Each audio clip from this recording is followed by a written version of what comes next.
Nearly 120 minutes you're confined in one space in the film. You know, you're held hostage with the people who are held hostage there, even as a viewer.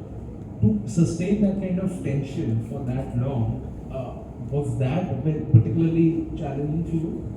Yeah, every film you take on a film, one is because of the story, that the story and the characters appeal to you. The other is that how do you tell the story, the telling of the story, and that telling is where the craft comes in. And you know, my theory on craft is that craft is always invisible.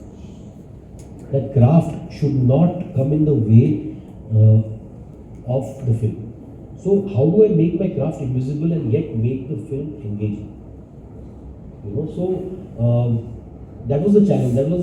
So when a storytelling challenge sort of presents you itself to you when you're about to start making a film, that's when you feel alive as a filmmaker.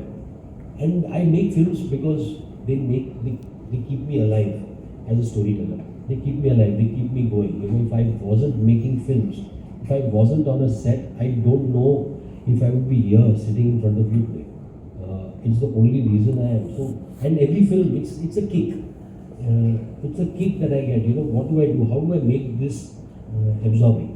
So we sort of we ask for trouble often. You know, okay, now we have this chamber drama. You're stuck in a chamber, and you have people outside on the streets. You have the entire system outside, and you have this place held hostage.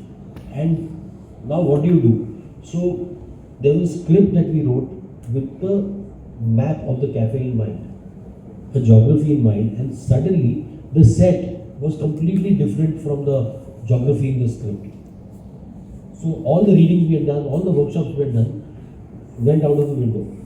So suddenly you are presented with a challenge when you are there on set, and okay, now what do we do? So that was the fun, because then you are harnessing your instinct. You know, and everybody, all the actors, everybody suddenly is relying on instinct. That okay, what happens after this? What will you do? Will he stand near the window? Will he hide there? Will he ask for help? Will he cry? Will he keep quiet? So everything became a reaction to the moment.